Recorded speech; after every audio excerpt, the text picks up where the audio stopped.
Coloring Crypto. Coloring Crypto is the podcast that illuminates the blockchain.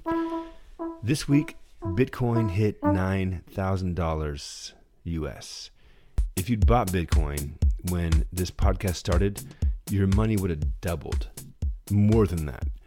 I didn't. At the end of this episode, we'll get into that. If you want to support Coloring Crypto, visit coloringcrypto.com/sponsors and leave us a review. Let's go. Today's guest is Miko Matsumura. He holds a master's degree in neuroscience from Yale.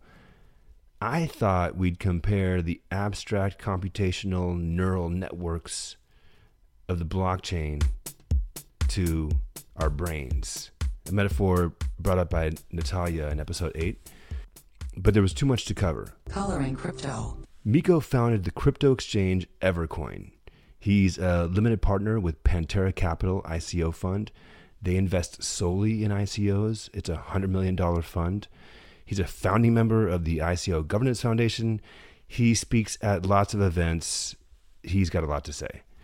We were both in tech in the 90s. I was at SGI, and he was an evangelist at Sun Microsystems. I asked him to compare the .com to the blockchain. But first, I asked Miko, how'd you get into all of this?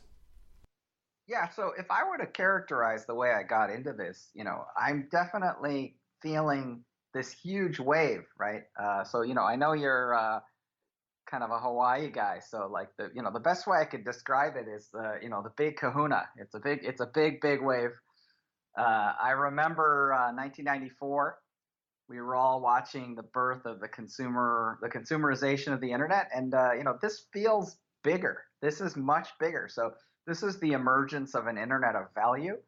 This is really about finalizing the protocols that will really make the internet into something that is much, much bigger. So, the mindset, and I'll get into this more later as I talk about it, but the mindset that I have is something that I call open source money. And, I know that like non-technical listeners might not have as much of a kind of feeling about open source software, but what's happened in the past 25 years that I've been in Silicon Valley, I got my start at Sun Microsystems in the Java programming language team, and I was an evangelist for Java. And, to me, this is a big, big wave that's coming. Java had meaning for, tens of millions of software developers, and obviously the internet had a bigger meaning for more people. But I think this second wave is gonna touch every facet of society. So I'm super excited about this. I'm happy to kind of dive into this lens about open source money. But the thing that I saw open source do to software, I'm gonna expect to see happen with Bitcoin and cryptocurrency is going to happen to money, and that's going to touch every single country, every single person on the planet. Let me ask you about not even the currency yet, not even crypto yet, but just open source software appears to have been in some ways a massive success, but in other ways not fulfilling its potential. What are your thoughts on that? So I think the fascinating thing about potential is you have to kind of measure potential in terms of the way, that Brock Pierce does. He's a prominent cryptocurrency enthusiast and investor. He says a billionaire is not a person who has $1 billion. It's a person who's positively affected 1 billion lives, right? And so if you actually look at what open source has done, open source has completely transformed software. It has essentially made every software engineer on the planet like probably 10 times more productive. And it's done so by creating a platform, right? So in the sense of what I mean by platform is that it's basically, if you're writing an application, you don't have to create your own operating system underneath it, right? So, everybody is standing on the shoulders of giants, right? That's the real crux of what's happened in open source software. So if you want to characterize whether the program is a success or not, you can't find a software developer on the planet that doesn't know what open source is, that open source doesn't inform the way that they think about software. And the vast majority of developers are using open source, and everyone's using open source, right? And the reason why I say that is, for example, if you look at the Google search engine, if you ever did any Google searches in your life, you're already using open source, because underneath Google are Linux boxes, and there's just stacks and stacks and stacks of open source sitting there. So everyone's using open source every day. Are there developers out there who have contributed lots of time and energy to open source projects and are broke? Yes, there's no question about that. And that is something that I think is potential for the world of cryptocurrency. So the thing that's really exciting about it, not only are the people who wrote the software for open source, not only are those folks broke, but a number of folks that actually wrote some of the basic, I'm not going to characterize them as broke, because they probably have jobs. They're probably like doing other things. But, in terms of, did they benefit from the extreme huge value that they created? Generally not much, right? That was one of the biggest problems in the open source world, is that people weren't that well rewarded financially for contributing to it.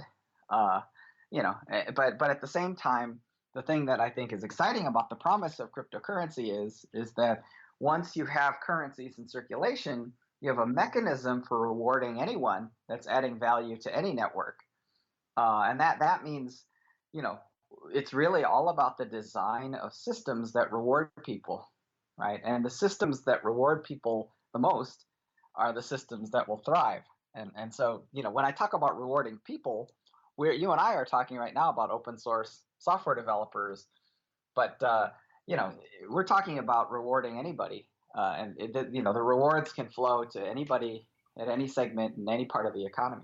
All right, we just did it. We just took that jump into the blockchain and the possibilities of providing incentives. What is the element of the technology that makes that most possible?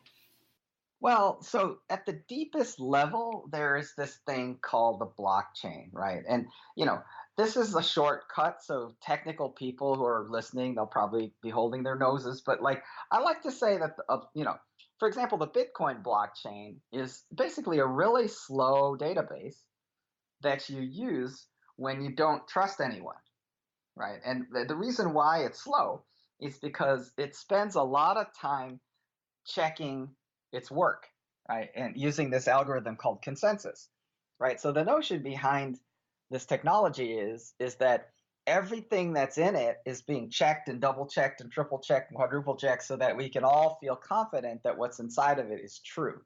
And the killer application for a blockchain, in my view, is a cryptocurrency. And the reason why is what you can build inside of, say, the Bitcoin blockchain is a ledger. And it's like a ledger, like a financial ledger, and it basically contains all the transactions that have ever happened in Bitcoin, right? And so the thing that's great about this consensus algorithm is everyone has a very high degree of confidence that if I send you Bitcoins, right, that we're free of what's called the double spend attack. And a double spend attack is if I send you Bitcoins and then I send another person the same Bitcoins, and that's a double spend, and it's effectively counterfeit Bitcoins, right? So the confidence in Bitcoin against such an attack is very, very, very high, thanks to this technology called the blockchain that creates a decentralized, essentially business transaction ledger that has this quality of being kind of truthful, consensual, and confirmable, right? So it's a really lovely application. And so what happens as a function of the creation of a currency on top of a ledger, on top of a blockchain, so the example is Bitcoin typically, it's kind of amazing, because it turns out that there's no company behind it, and there's no government behind it, there's no central bank behind it, and there's really no central anything. There's not even a person that we can point to who created Bitcoin, because the creator of Bitcoin is someone who took the name Satoshi Nakamoto, but nobody knows who or where this person is. Which is so weird. Satoshi Nakamoto may or may not be a real person. Correct. So the thing that's amazing is Satoshi Nakamoto. He just read himself. Yeah, he decentralized himself, right? He's basically, and it matters. The reason why it matters is that you can't. There's no one who you can put in jail that will stop Bitcoin. There's no one you can arrest. There's no company you Yeah. can shut down. Like the only thing you can do is you can kind of make Bitcoin illegal in your country, right? And if you do that, then all the neighboring countries just get more Bitcoins, and they're happy because people are using Bitcoins to hire people, to do jobs, to buy things, and increasingly people are using things like Bitcoin debit cards to buy groceries or to fill up their car with gas or to do anything. There's 42 million Visa accepting merchants, and if you have a Bitcoin debit card, you can just pay with a Visa, right? Okay. Yeah. But what about this major complaint where, the original concept is it's distributed, decentralized, there's computers all over the world, they're in the network, and they're kind of validating the blockchain. But what's happened, as I understand it, is that that's become very centralized with certain sort of massive server stations that are kind of like doing all the mining in a single place. How do we sort of understand that? Yeah. That's a super important idea, right? Because one of the fundamental values of Bitcoin is as an uncensorable way to store value and to transmit value across distances. And it's an extremely interesting concept. This concept that it's uncensorable. When you say uncensorable, what exactly does that mean? So what uncensorable means is let's take the kind of crypto libertarian view, right? The crypto libertarian view is, let's say that you're living in a country with an oppressive government, right? Now, you and I are probably in pretty good shape, but there's probably, at least hundreds of millions of people on the planet whose governments are not particularly trustworthy or wonderful, So let's say that the government shows up at your house with guns, right? And they say, give me all of your Bitcoins. Or they say, Bitcoin is illegal, you can't have it. We're going to take it all, right? So first of all, there's not much of a way to prove that a person has Bitcoin, and so they can't, and they can't say, oh, we're going to your bank. We're going to freeze your account, at the level of the bank, because there's no bank. Like, it's all, every transaction is written in the blockchain and it's all in public. But the point that the real important point is that there isn't any way to tie a wallet address that's floating out there that everyone can see to you, right? So all they can say is, well, there's a wallet somewhere and it has some Bitcoin in it, but there's no real way of saying, oh, well, that's your wallet and you're going to pay and I'm going to free, and there's no actual way for anyone to say, I'm going to freeze the contents of that wallet or I'm going to take the contents of the wallet against your will. There's no real legitimate way of doing that. So that's what I mean by uncensorable. Okay, so that's uncensorable. So when I've asked folks, hey, if the U.S. government just decided, hey, we're stopping all of this, how would they do it? Folks have answered, hey, they'll just make it illegal. But the point you're making is that, in essence, there could be no trace of my, cryptocurrency. I could have it stored in a wallet, and I could memorize, my seed code. If the U.S. government suddenly decided it was a massive threat and they wanted to clamp down and stop cryptocurrency, could they do that? Yeah, they could.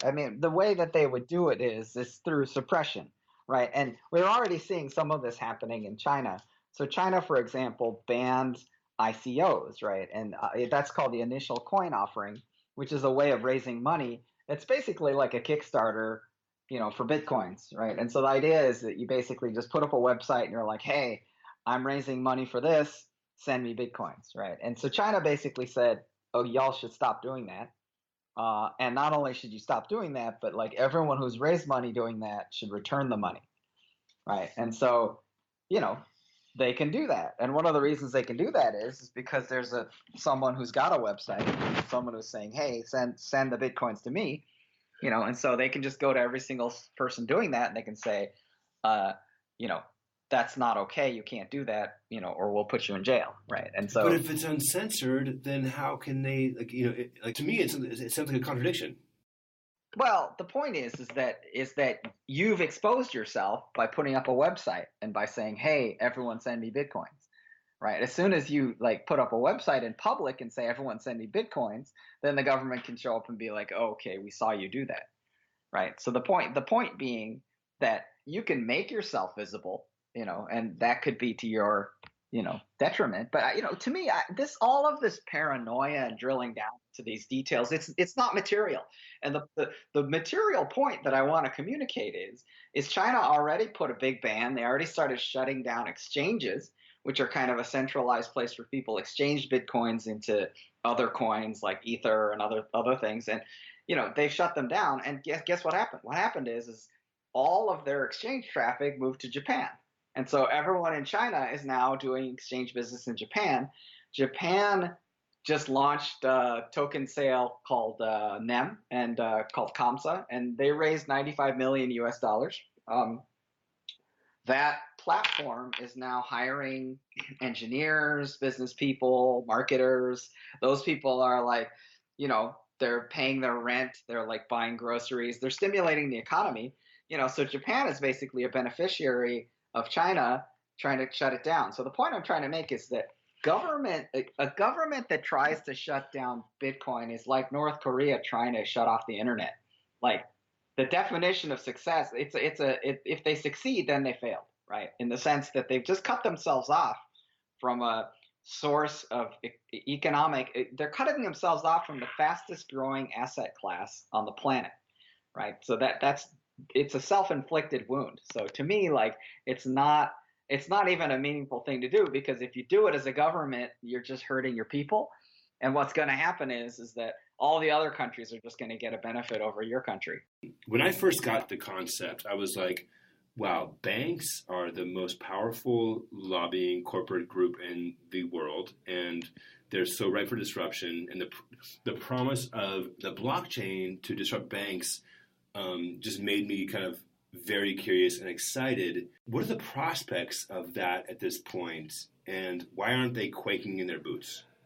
Or are they? Well, here's the thing, right? Which is it's still small, right? So what I mean by it's still small is take a look at all the cryptocurrency, right? So if you take a look at cryptocurrency, it's still like relatively a tiny niche phenomenon. There's probably less than 10 million meaningful wallets. If you look at the total market capitalization of all cryptocurrencies, it's about 250 billion with a B US dollars in value. And so, and if you look at like Bitcoin, it's like 137 billion US dollars of value. So, lest you think that that's a large amount, the value of all the gold in the world is about 7.9 trillion with the T. If you look at the economy from the perspective of currencies, it's like 214 trillion with the T. If you look at the bigger economy, it's about 700 trillion with the T. So like it's a drop in the bucket. So banks aren't worried yet. This hasn't really come onto the radar. If you're talking about a global reserve class currency, Bitcoin should be worth 100 times what it's worth today, and it should be worth in the 10 trillion range rather than in the 100 million range or 100 billion range. Sorry. I'm curious about Evercoin and how you made your exchange, and how it does not include fiat currency. And I'm also really curious about your degree in neuroscience and how you. I thought I had one guest compare the blockchain to our brains, and that we sort of replicate throughout our brain and our neural network records of memories and things. I'm just curious if you have thoughts on metaphors that might help people understand. Yeah. So, just touching on the first things first. So we do have a cryptocurrency exchange that I was a co-founder in called Evercoin. And, the way it works is we're basically just doing crypto to crypto. So we're really allowing people to exchange one cryptocurrency for another cryptocurrency. And we're really staying away from so-called fiat currencies that are, backed by governments. And, using fiat currencies tends to create more kind of administrative overhead and more, it's just more of a hassle, right? So to me, we're just fueling this crypto economy we're perfectly content to kind of stay in that little box, and it's been very successful and fruitful. To answer your second question, my background is in neuroscience, but to me, like, I don't want to kind of like try to make any kind of a stretch of a metaphor around that, because my mindset is as follows, which is that you know when you look at all this technology, you look at mobile, you look at wireless internet, you look at digital data, you look at this blockchain technology, cryptocurrency, all of these things are basically it's more like part of evolution, right? So my mindset when I look at all this phenomenon is I really think about it from the lens of like, we're really evolving, we're an evolving, co-evolving, cybernetic organism, right? So in some sense, when you look at like someone's phone, it's really, you could look at it as kind of a brain extension or prosthesis, right? So in a sense, like, we're really able to kind of fully realize our evolutionary destiny, as we start to kind of integrate into this digital reality, right? And in some sense, these devices function as kind of awareness and consciousness prosthesis for us, right? In the sense that, like, the devices will tell you things about what's happening in other parts of the world. They allow you to see things that are happening in other parts of the world, and they can even allow you to change things that are happening in other parts of the world. You can send bitcoins or even US dollars to people all over the planet, and if you want to participate in a Kickstarter to fund some starving person, or if you want to send them like emergency supplies or whatever, there's a lot of that kind of stuff going on. So I guess what I'd like to say is that I see the thing that's amazing about this evolution of cryptocurrency is that we are moving value and the transfer of value into this digital environment. And so, what happens when you have kind of open source money is really fundamental, because it's no longer about just thinking about things or talking about things. It's actually about doing things. It's about energy, right? So what happens is, financial energy and the ability to take action and actually see a result, right? So the thing that I think is really intriguing about it is that it creates incentives for, it creates a lot of really interesting incentives. I think earlier we used the word decentralization, and I think that's really kind of the heart of what we're talking about. When I saw the website and I saw the exchange, I was like, duh, brilliant. Just avoid fiat altogether, avoid US dollars, and you avoid all kinds of regulations. Just keep it in this kind of crypto exchange only. I'm curious, though, how you're choosing which, can I say, altcoins get into your exchange.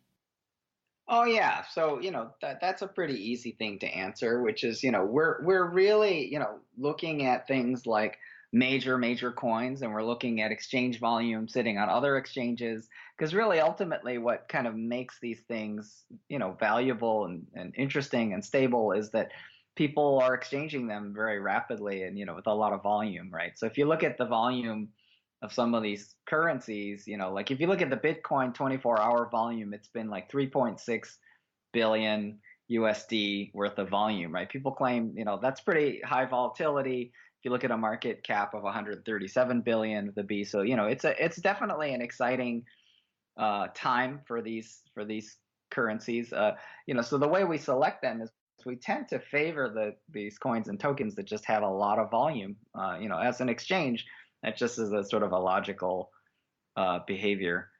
Do you think that this has anything to do with the massive wealth disparity we're experiencing in our country, in our world right now, where the sort of 0.01% are accumulating more and more wealth? And does the blockchain have any relevance to that, or is it just? It's a huge relevance. It's a huge relevance. There's two things that I'd like to say about that. One of them is that the emergence of Bitcoin is really almost a direct result of what I call the failures of centralization. There's a word that I like to use called externality.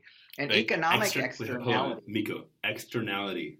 Yeah, an economic externality it's super simple. It's just somebody is paying something that they didn't consent. They didn't consent to pay. That's an externality. Well, for Right? example, what? What do you mean? Well, here's a really simple example. One simple example is pollution, right? Mm-hmm. So Okay. if somebody is paying a price and someone else is polluting and then the other person is paying the price, like let's say the other person gets some lung disease or they have some kind of complication or problem, or they just feel bad all day because they're getting polluted on, or their crops fail, or there's 1,000 externalities associated with pollution, right? So the point being, I'll give you another more concrete example, which is, if you're born in the United States today, you have 157,000 US dollars of debt that is your share of the national debt. And the reason why that exists is because undisciplined politicians did what was expedient for them, which is that they basically gave away your future, right? Because it's easier to print money and try to keep people happy and just print and spend money than it is to actually balance the economy, balance the budget, and try to actually responsibly run things.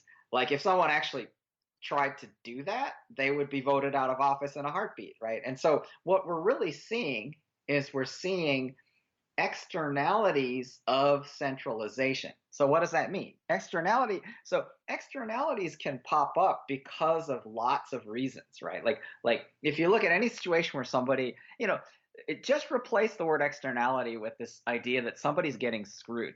Okay. Right? So if you look at a system and you just look at a system and think, oh yeah, people are getting screwed. Like, so for example, you're talking about this kind of global populism and the emergence of phenomenon like Brexit. Look at the phenomenon of like a Trump, and a lot of these things are about populism, which is about disenfranchisement, right? Yeah. It's about people who are like, I have so little invested in this system that I'm willing to like just give up, right? And so, for example, if you look at the Trump phenomenon, what I'd like to say is, people are all like thinking Trump is kind of bad at his job, and if you expect Trump to be act like a president, and do things that a president would do, you're bound to be disappointed. My point is this, right? Which is that he wasn't hired to act like a president. He was hired to basically smash everything, right? And so the point I'm making is this. So I was sitting in a room full of bankers in San Diego, right? And they were trying to puzzle out this whole Bitcoin phenomenon. And what I told them was this. I said, it's not that everybody trusts Bitcoin so much. It's that they've stopped trusting you. Right. And so when you look in the newspaper and you see like Wells Fargo is inventing fictitious bank accounts with fictitious people so that they can report to Wall Street that they're increasing their number of users and making money, like it's not like you feel really good about that. Right. And it's not like people should. Right. So the point that I'm making is that we've reached a point in human history that I like to call peak centralization, which is that things are more centralized now than they ever have been in the past, and that they ever will be in the future. And so what I'm claiming is and when I say more centralized, what I mean is that there's more power concentrated in the hands of fewer people than at any time in human history. And when you just look at the whole 1% phenomenon, like that's really part of it. Question one, do we even need the banks? I'm going to say, from what I've learned, no. So question two, why aren't they quaking in their boots? Well, so, here's the thing that's interesting, right? Which is, if you look at the Bitcoin phenomenon, it's still a fringe phenomenon. Like even at $137 billion, it's nothing. I mean, if you look at a bank, banks are like, they're just bigger, they're doing more volume, and they're not that worried about it. To me, there are certainly bankers that seem to be kind of worried about it. If you listen to Jamie Dimon, the head of JP Morgan, he's got nothing but bad things to say about Bitcoin. He's called it a fraud and everything else. And, I think people who are protesting and calling Bitcoin, saying negative things about it, I think they're definitely trying to protect their kingdom, So because the bottom line is this, right? If this plays out the way that I predict, we're going to see the largest wealth transfer of our lifetimes, right? And so the mindset that goes in this, the mindset is this, right? Which is what happened in open source to software. What happened is we formed a commoditized platform. There's an economic law called Gresham's law, and Gresham's law basically states that good money drives out bad money, right? And so here's what you have to imagine. What you have to imagine is that Bitcoin is literally open source software. And if you want to improve Bitcoin, you can, as an open source developer, you can just add features to it. You can be like, oh, I'm going to make Bitcoin 10 times faster and just as secure, right? So let's say, so in most cases, if you do that, the Bitcoin core developers will be like, wow, like you're awesome. Thanks for doing that. And they'll just put it in, right? They'll just put it in. And there are these things called Bitcoin. And hold on. When you say the Bitcoin core developers, we have to explain that for our listeners. Who are they? What does that mean? Yeah, so here's the funny thing, right? Which is that Bitcoin is open source, right? And so anyone. But there are core developers. Like it's a Yeah. So here's the thing: is there's a group of developers that are currently working on a coin that we're going to call Bitcoin, right? And we're calling that Bitcoin, and those developers are the Bitcoin core developers, right? But the fascinating thing is that you could look at that as being a problem of centralization, where you could be like, wait a minute, like that's centralization. There's only like a bunch of developers, right? But here's the thing that's happening. What's happening is that the name Bitcoin doesn't really mean anything, right? And so what can happen is since it's open source, anybody can copy the software code and they can just change it. Like right? they could, like some developer could copy the original Satoshi code and make their entirely own Bitcoin blockchain code, call whatever they want, and launch something, and it would just require them to promote that and get adoption. It's happening all the time. Like there's the number 3 valuable coin is called Bitcoin Cash. That's a $21 billion currency that is a fork. It's a fork of Bitcoin. It's a fork. And so basically you can just take Bitcoin and you can basically split it and you can call it Bitcoin Cash or you can call it whatever you want. But here's the bottom line point of what I'm saying. The bottom line point of what I'm saying is that they're all just competing to be better. Yeah. They're like, if you made one that was faster, everyone would use that. And if you made one that was more secure, everyone would use that. I mean, right now security is not as big a problem, but if you look at, if you made one that was more rewarding for everyone, then everyone would go, for example, for miners, right? So if you made a token that paid miners more, like they would probably join that. So the point that I'm making is that Gresham's law plus open source means that Bitcoin is it's a race, and it's not a race to the bottom, it's a race to the top. And what it means is that it's just going to keep improving and improving and improving and improving. And it's a competition, and if anyone is really disenchanted with Bitcoin, they can just be free to create a new Bitcoin.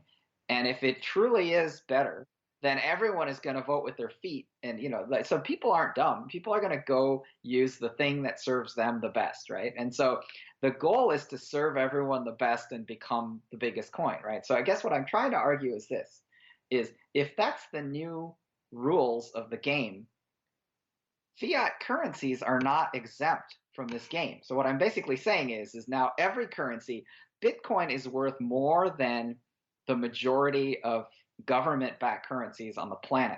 So if you count all the government-backed currencies on the planet, Bitcoin is worth more than 56% of those. In a few years, given the kind of talent that lives in the cryptocurrency world, we're going to keep improving and improving and improving. So all the complaints that people have about all these cryptocurrencies, they're probably going to be taken care of because people vote with their feet. People are like, oh, wow, that worked great. I'm going to use that again. Or, oh, I didn't like the way that worked. I'm not going to use that again. So that's it. Point of transaction is where the middle of the bell curve, most people will say, oh, that was my experience. If cryptocurrency can hit the point of transaction, point of sale, they'll experience where this actually affects their life. So how far are we from that? Yeah, I love that question because what you're really saying is super important because, at the moment, what you can buy with most cryptocurrencies are other cryptocurrencies, right? Yeah. So it's kind of by definition, that is a bubble, right? But I'll tell you one thing. So I'm advising a company in Indonesia called Pundi, Pundi, and they have a point of sale device as well as a mobile app, and they also have a smart card, all of which is end-to-end crypto, right? And so what ends up happening is they're dropping this in retail stores, and people are transacting, and basically it's all crypto to crypto to crypto to crypto, and people are able to buy a bag of rice, a cup of tea, they're able to buy a lawnmower, they're basically able to buy whatever the heck it is that they want to buy, using crypto. And so the thing that I think is fascinating is the ability to reach the unbanked, the underbanked, all of these people, who are basically kind of outside of the current financial system. It's like 4 billion people that are and underbanked across the planet. And, being able to offer them a transactional medium that can store value and then actually increases in value as a function of eliminating the externalities of centralization, right? Because the thing that happens with banking is everybody knows that the bank is going to give you a $15 fee for not keeping your minimum balance. They're going to give you another $15 fee for like overdraft. They're going to give you another, so they just keep hitting you with these fees, right? But the thing so I've got another company. Just to emphasize that point, like that is why this is so ripe for disruption. That I pay my bank $5 a month to hold my money in my checking account. And you walk into a bank and it's kind of overdone. There's way much more overhead than it has to be there. So the banks are the largest, kind of lobbying group in Washington, D.C., and it's ripe for disruption. So that's why it's kind of like something has to happen here. But okay, sorry, continue. Yeah, I think your enthusiasm is warranted, right? Because we've all been disappointed and underserved, and the reason why consumer banking is problematic is their goals are problematic, right? Which is their goals are to return the maximum amount of dividends and value to the shareholders of the bank. And what does that mean if you're a customer? What it means if you're a customer is that isn't inclusive. Like, in other words, unless you happen to be a shareholder of the bank as well as a customer, which is not most people, their goal is to squeeze as much as they can out of you. And that's an externality, right? That's an externality because you're not sitting there excited about like all the fees. You're not going to be like, wow, I can't wait. But you're not being given a choice. Right. So the thing that is really intriguing. So I'm working with a crypto bank called Walla that's based in South Africa. And, they have a principle of basically taking all their marketing dollars and putting them into user rewards. So I don't know if you remember this in history, but way back in the beginning, if you open a bank account, they would like give you a toaster. Right? Oh yeah. So, well, right, that was the olden days, right? So this bank, if you open a bank account, they give you this currency, which is called a dollar, DALA, right? And so they give you some dollars, right? The thing that's cool is they have point of sale, so people are using the dollars and they're able to use them in a store to buy things. Okay, right? Hold on, I'm sorry, but like, come on, how common is that? Where is it implemented? Like, to have point of sale with that kind of thing, I'm sorry, I'm cynical, but like I can't imagine it's very common. Well, here's the thing: is at the moment the maximum utility is as a store of value, and what I mean by as a store of value is that you can the dollar has a measurable value, and the way you measure the value is that you can actually exchange that dollar for local fiat currencies. Right. So at the minimum, you can exit to a fiat currency and use that to buy whatever groceries or whatever you want. But there are actually piloting point of sale devices that will allow you to directly spend dollars. But here's the exciting thing. The exciting thing is they're not spending on marketing. They're only spending on rewarding. And so what happens is that if you invite your friend to join, then they get dollars and you get dollars, right? And so like every single action that anyone takes that benefits this community will increase the rewards for them, right? And so the thing that's I think fascinating about this is that they've already aggregated about 1 million users just by talking about incentivization and reward, and so to me, like, that's a very exciting type of mindset. And the reason why it's an exciting type of mindset is that people who own dollars, the thing that's exciting about it is the more people who spend and circulate dollars, the more that crypto economy grows, the more the value of that dollar increases. And so the thing that's intriguing about all this is that you don't have to think about like interests, which is kind of a bank's way of kind of paying you so that they can like use your money to lend it out, And so when you look at something like dollars, what's actually happening is that people are just opting in to an alternative, to a different system. But the thing that I think is interesting about it is if that system is all about competing, I'm not saying that any cryptocurrency system is inherently going to be more inclusive, but I can tell you for free that if they're not more inclusive, people won't use them, right? So the point is they have to compete. That's the point. Give me the ideal persona, market opportunity. Like, who's the consumer that's so stoked on this dollar, and what's their experience? So like it's really in the case of Dala, Walla, and Dala, it's the underbanked and unbanked, right? So underbanked and unbanked, meaning like folks that cannot get access, they don't have the credit or the capital to actually have a bank account, meaning like 5/6 of the world, or that's right. Latin America. Right. Okay. Lots and lots of people, and so when you go into the African continent, there's a large number. We were talking about there's a diamond mine there with 100,000 employees, the great majority of whom are being paid in cash, and in a way, like, there's nothing kind of rewarding about that. It just is what it is, right? But the thing that's, so if you look at the target potential customer base, it's a lot of folks in that category who are basically like able to participate in an economy and actually like gain the benefits of that participation, right? Because the thing that's really interesting about this is it's not necessarily about some kind of magic social benefit that's inherently existing in the blockchain. It's not about that. What it's about is it's about competition, right? So the point I would make is if you're more rewarding than the other guy, then the users are just going to vote with their feet. They're just going to go over, right? So let's say I made a crypto bank called, Nala or, Zala, right? Like, yeah, I could make one tomorrow, right? And if I was more rewarding than the other one, people would vote with their feet and go over to mine, right? So the point I'm making is this, right?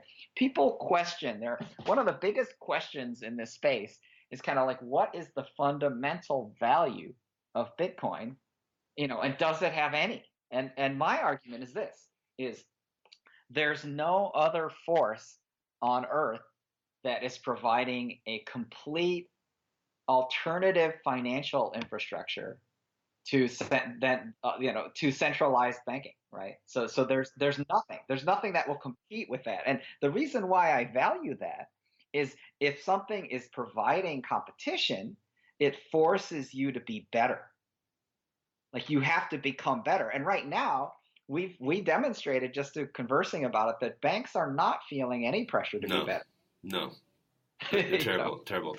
Okay, here's a conundrum I'm interested in your thoughts on. So when I've asked people, hey, what is the ultimate benefit to humanity of the blockchain? I get a lot of cliche answers. A great example is that 5/6 of humanity has no access to banking and financial kind of like, assets and ways to get loans. And the blockchain may create that. And yet, at the same time, cryptocurrency is still, just like the 0.01%, it's still in the hands of these super geek developers that are white males. I just kind of like hold that up as like interesting. What do we do with that? I want to legitimize what you're saying, because there is in cryptocurrency, there is a material number of like majority stakeholders. But what I do want to mention is, I do want to mention, for example, that the CEO of Walla is a woman, and she's a CEO and a founder, and she's a leader in cryptocurrency. So I don't think it serves us to say it's exclusively another big pile of white men. I spoke to another entrepreneur this morning who is revising the entire pension system. The what system? The pension system. What does that mean? Pension. It's like old age money. Like what are you going to spend when you're old, right? 401k, like pensions. Yeah, right. Yeah. And she's a woman, and so like I guess what I'm saying is that there are great examples of people in the space that are trying to make things a little more egalitarian. But the core question that I'd love to talk about is, is this kind of the creation of another kind of a 1%, and it's interesting, right? Like when I talk about wealth transfer, like I do think that one of the things that we haven't been able to solve is we haven't been able to solve the problem of like the power law distribution, right? Which is basically, if you look at the distribution of wallets, it follows the same kind of power law distribution as with more kinds of money.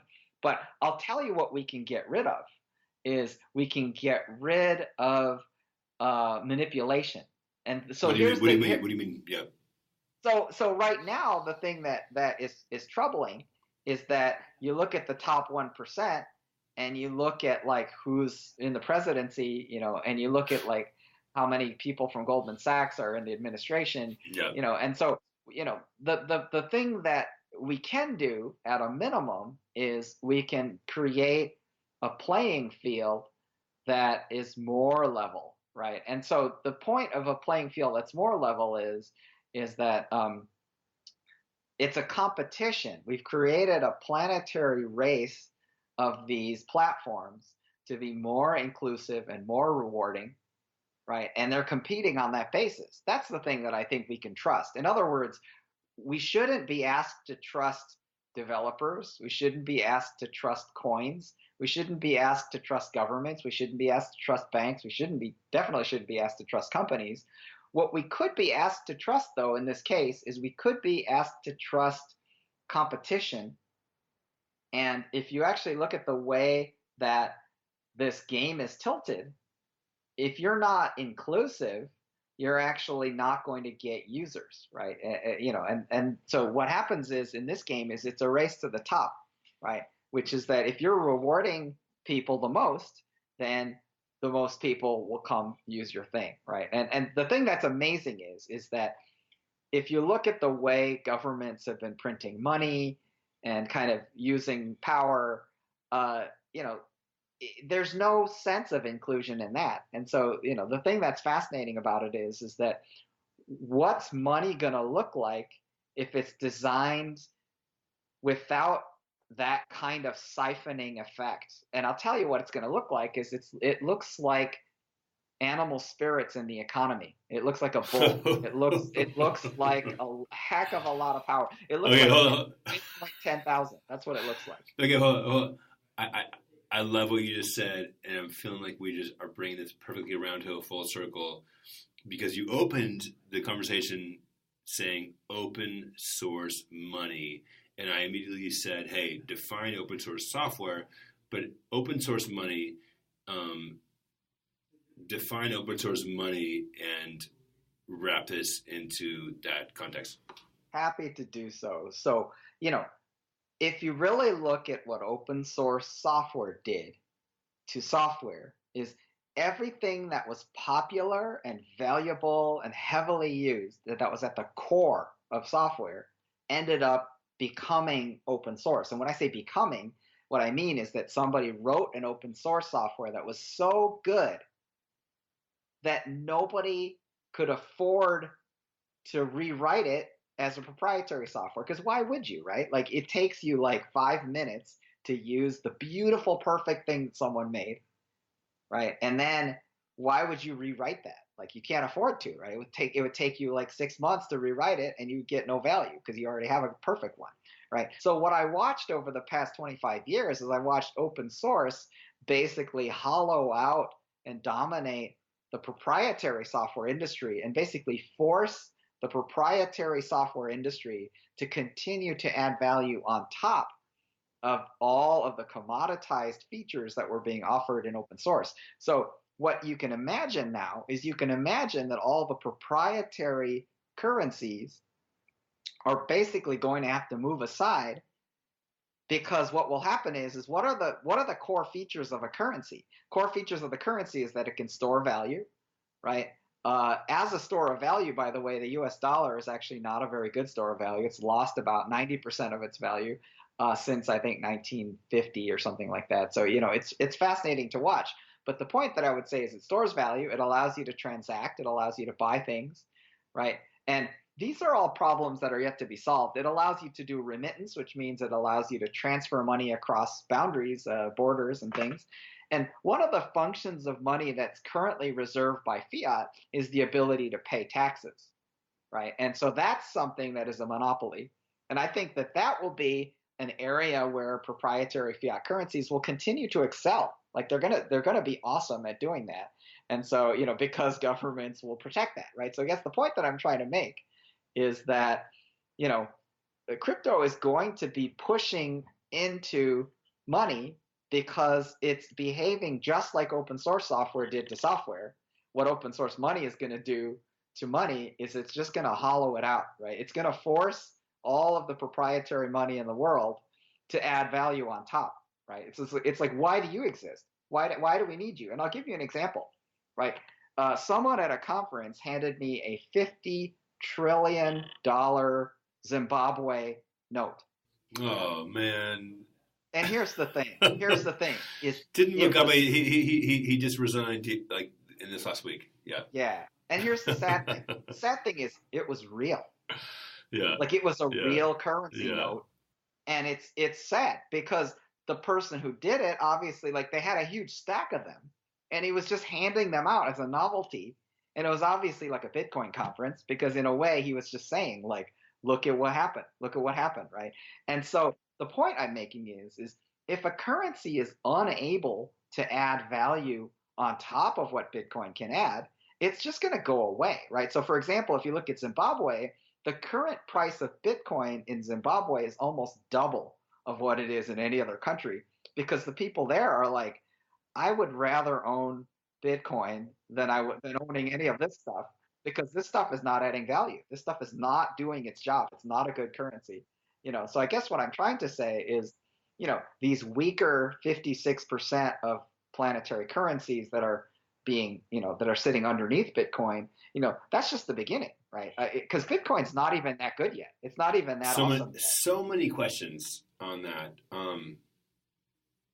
I was trying to wrap this up, but you brought up some really good questions in terms of like, so what happens to borders? If international currency suddenly has this kind of, cryptocurrency other outcome, like how are borders impacted by this?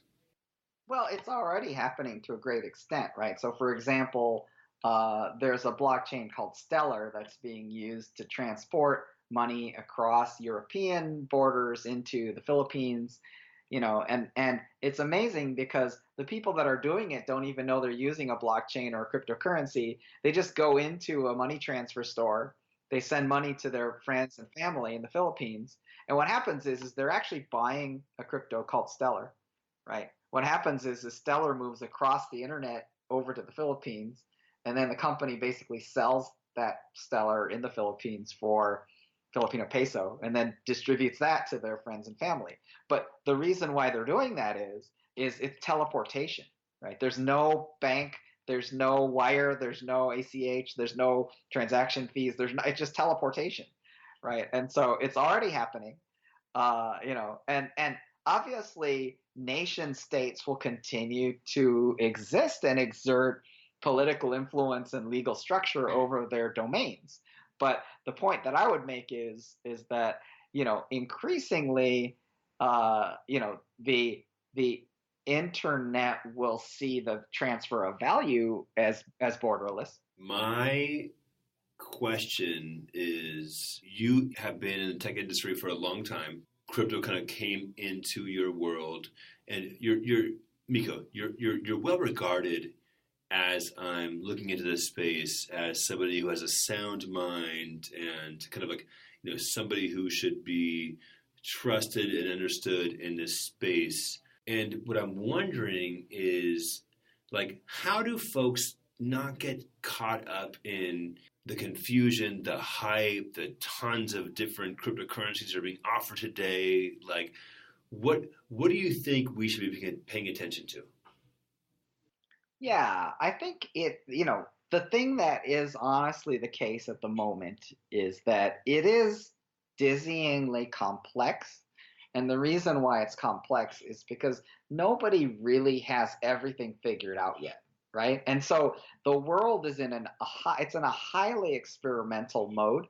And so there's thousands of things being tried, and every single thing being tried is actually its own currency, right? So to me, Exactly. I'll tell you what I think is super salient and important for people out there, right? Which is you need to keep your balance and sense of proportionality, right? So here's a mindset that I have.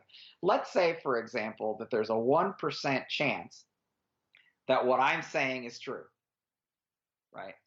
So what do? Right? So now here, the math works beautifully, because if what I'm saying is true, then cryptocurrencies should be worth 100 times more than what they are being valued at, right? So let's look at that, right? So to me, what you're seeing in cryptocurrency is what portfolio managers call a decorrelated asset class. And if you decide, so what does that mean? It means that it doesn't act like anything else. Right? It goes up and down. It's going up and down in some total crazy way. So what does that mean? What it means is that if you think about it from the perspective of risk, the risk is not that you will buy some. The risk is actually that you will not buy any, right? Opportunity cost. Because well, if you don't buy any, then you're exposed to not buying any. And what you are exposed to is you're exposed to the value of everything else that you're holding. And so that could go down in value, right? Like your house could go down in value, your stocks could go down in value, the US dollar could go down in value. So you're automatically, if you have anything, it has the possibility of going down in value. And, Bitcoin can go down in value, but it can also go up in value. Right, as anything else. So here's the point I'm trying to make. The point I'm trying to make is, if there's a 1% chance that what I'm saying is true, the logical thing to do is to take 1% of your investable net worth, right? So whatever that is, whatever. So let's say, for example, you take a case study of someone who's like, they don't really have a lot of money, right? Like they have a savings account, and let's say that they're a student and they're putting away. Let's say they're putting away like $20 a week, right? And they're putting it into a savings account that's giving them like a 0.25% interest, right? So to me, I look at what they have in that account and I think, well, if they've been doing that for like maybe a year or so, maybe they have like $100, maybe they have $200 in there, right? So think of that as like, let's say they have $100, right? So, obviously like a dollar is kind of not that material, but like, you could maybe you could put $5 in there, right? And the thing about it is it should be an amount where you haven't damaged yourself if it goes to zero, right? So, if you're that student, could you put $5 in? You probably could. Could you put $20 in? You probably could, right? You could probably put 20 in, right? So let's say you put 20 in. Let's say you go to Coinbase and you put $20 in. Right. And let's say you buy like the 3 biggest coins, right? Like let's say you buy Bitcoin, Ether, which is a big coin, and let's say you buy Litecoin, because that's what they have at Coinbase. Let's say you just buy 1/3, 1/3, 1/3. You then have what I call a hedge. And what I mean by a hedge is that if something goes down and that goes up, you're happy. Maybe that goes down. But you shouldn't damage yourself. So to me, like, you shouldn't overcomplicate your life. You should definitely not invest in your cousin Joe's ICO that's like a cement mixer ICO. Like, don't do that. Like, just don't. You shouldn't do that.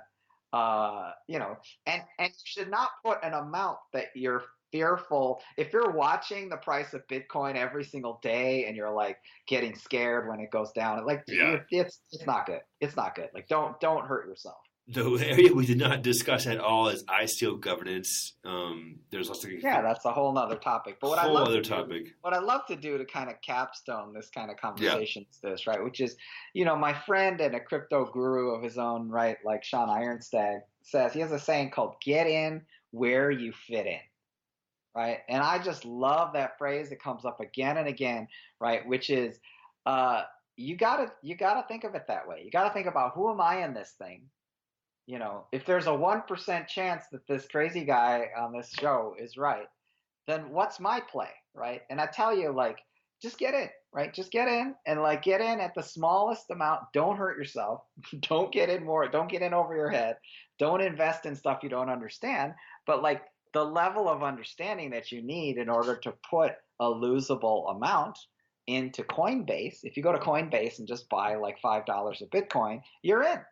You're already in, right? And it can't be an amount that you're afraid to lose, right? Just do something, right? And don't do nothing. Like, that's because the thing I see a lot of people doing is they're like just sitting there and they just make all these excuses. They just say like, oh, I'm gonna wait for it to go down and then I'm gonna buy some, and then I see them again. I'm like, you buy anything yet? And he's like, no, I'm still waiting for it to go down. It's like, you could wait like for the next 10 years for it to go down, and it might not actually go down, right? No,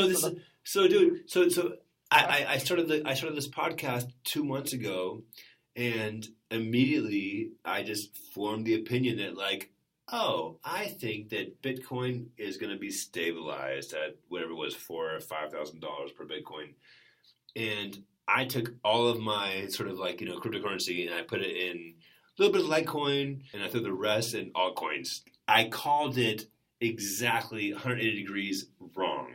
Bitcoin just totally doubled since that time, and all the altcoins I had kind of just like flat or dropped. It's a bit like gambling. It's a bit like prospecting. It's a bit like a long-term hodl. Yeah, I think that's a beautiful way of looking at it. And, at the moment, like, things are pretty forgiving. And so, you can make all kinds of funny calls and things. Rising tide lifts all the boats. So, yeah, I would say, get in where you fit in. Don't take no action. If you really want to, like, do something that'll just make you laugh, like, go ahead and go to Coinbase and put $5 in, or $5 might be a lot of money to you. I can never judge, right? But to me, like, put whatever you feel comfortable and just see what happens, and it'll get real interesting. Okay, quick, Miko, thank you so much for being taking the time. Quick closing. In 6 months or a year from now, what question should I ask you? Wow. That is amazing, kind of a window prognosticating into the future. What I'd love to have you ask me, hey, what have you learned in this past time frame? Because I guarantee you it's gonna be bananas. Like, right now, the things that people are figuring out, like this whole Bitcoin thing, it's like a newborn baby. People think like $8,000 is a lot of money for a coin, but like, it's really, we're all learning. We all have our eyes wide open, and we're all kind of learning every day. So it's an amazing, dynamic place, and like Sean always says, like, get in where you fit in. Hey man, Miko, thank you so much for the time. So much more to cover. Hope we can do it again, and take care, bro. Okay, bye. Coin Crypto is now a weekly podcast, releasing new episodes every Sunday for newbies who are curious and experts who think they understand. Tweet us at Coloring Crypto and leave us a review on iTunes. Coloring Crypto. Subscribe now.